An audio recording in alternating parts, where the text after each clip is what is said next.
Ladies and gentlemen, hey, hi, how you doing? Welcome back to the channel. Thank you so much for stopping by. We've got some interesting new details on some things expected for launch for Battlefield 6. While it is still a little ways away here, we're coming off of the wildly successful beta. The devs have actually gone through and in some interviews detailed some things that we can expect here in the near future when the game does fully launch. And actually they responded to some of the stuff that they were able to get feedback on in the beta that gives us a good idea, I guess, of what to expect going forward as well. So the bulk of the information here is stemming from Charlie Intel, who's been doing some interviews and talking to some of the devs here. And they initially report on the open versus closed classes modes. This was a hot topic throughout the beta weekend here. Of course, having open class playlists where you could use assault and technically use a sniper if you wanted to, or you have to play in the closed weapon classes where if you're using recon, you're using a sniper, and that is your dedicated role for the team. It certainly seemed like they were pushing more support for the open class modes.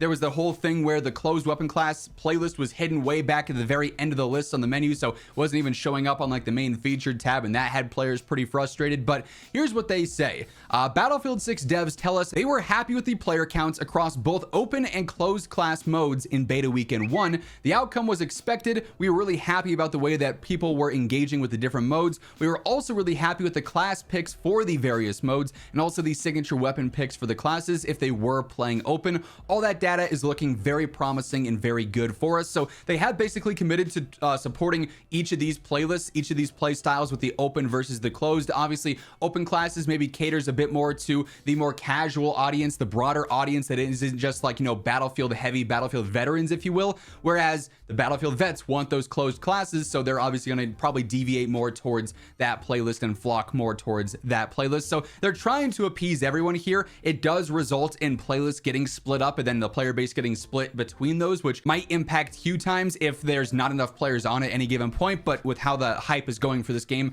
I don't envision that being a huge concern. But it is good news, I would say, that they are happy with the results and it wasn't like crazy lopsided or anything. The one thing I will say that I'm slightly concerned about, it might end up being nothing, because if the game just sustains a super healthy player base post-launch, and it's not really a huge issue, but my only slight concern here is that if the game were to see a player base drop off at any point in time, there would be a large gap between the amount of players in maybe the open playlist versus the closed playlist, or one versus the other there, and then they would start to try and just solely support that one more than the other and not keep it more balanced here, which is, like I said, kind of what we saw in the beta, where it seemed like they were favoring the open playlist a little bit more. So I'm really curious to see how they balance that over time with how player bases respond to each of those modes, if one's getting filled up a ton versus the other at any given point. But of course, time is going to tell there. This is another bit of information here that I am particularly excited about and very interested by when it comes to launch stuff here. I imagine that as we get closer and the Battlefield team is giving us new blogs and announcements and getting us geared up for launch with information, we're going to learn a lot more about this. But Charlie Intel also reports Battlefield 6 devs confirm in an interview with us that the game is going to have a deep progression system, or systems rather, with more info to come before launch. As I was just saying, there's a deep game progression for sure. It's going to keep people coming back. So this was always a thought of mine, is okay, you have Battlefield having massive success here in the beta and players jumping on this game in giant waves. The player counts are surging. How are you going to keep people coming back to the game once it's fully out and players have leveled up their guns and experienced all the maps, all the modes, everything there?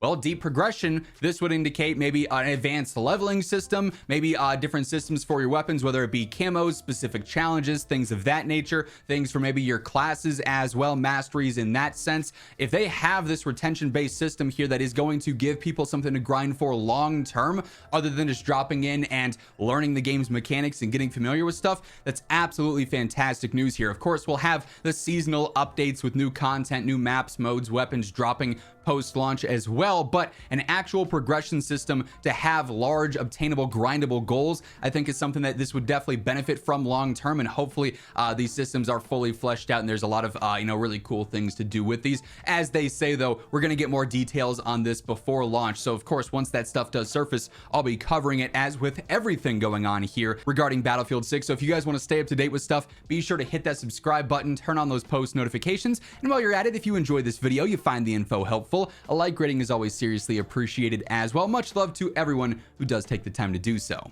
And then we do also have some information and some responses to the anti-cheat performance, the Javelin anti-cheat that was active during the Battlefield 6 beta. This is coming from Dexterdo in another interview with Charlie Intel. And this says, the Battlefield 6 devs have praised the game's anti-cheat system, explaining that they are really encouraged by Javelin's performance during the open beta. The anti-cheat's been one of the hottest topics about the beta, despite some reports that cheaters had found their way into the game. Javelin did block over 300,000 cheating attempts in the first weekend alone. That is utterly insane that one, that many people are actually trying to cheat in a first weekend beta, and then two, that it actually found and discovered all those accounts as well. But it is fantastic news that they are confident in the results that they got from this. Now, obviously, they're not going to say, yeah, our anti-cheat had a lot of cheaters go by it. Like, that's just not something they're going to publicly say, right? But nonetheless, good news that they're encouraged by what they are seeing here.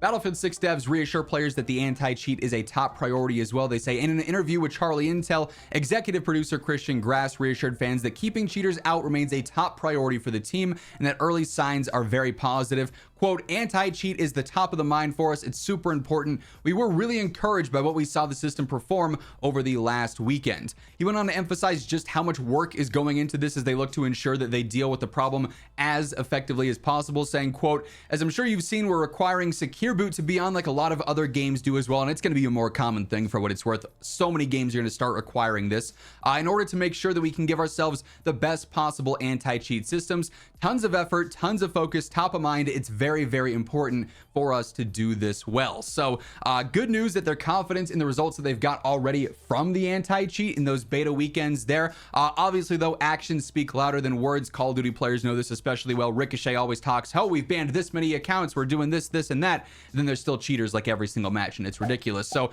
they're gonna have to prove that the positive signs that they saw from the anti-cheat were not just a thing for the beta, and that wasn't just cheat developers getting familiar with stuff and not having the full tools. Come full launch, we're really gonna see this thing put to the test. Obviously, the paywall behind multiplayer should probably help some deterring some cheaters as well. Obviously, we also have all the rumors about the battle royale and that supposedly being free to play. That allows for it to be much easier for cheaters to get into the game, basically free to play versus a $70 price tag. But also, in theory, right now with the Javelin anti-cheat and the updates that it specifically has for Battlefield 6, this is its earliest stage. So like kind of the worst it could be, and it was still very successful for what it was. You could also make the argument that maybe this is the most inexperienced the cheat devs will be as well. So it's going to be this cat and mouse game, but I'm really curious to see how it plays out versus premium and the free-to-play rumored battle royale as well, if there's a massive gap there or if they're just full steam ahead attacking with Javelin.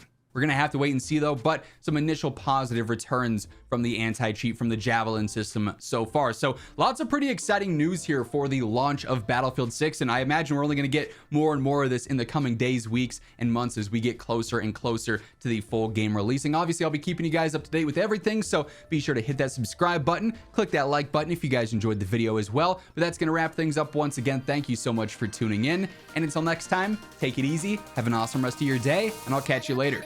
Peace out.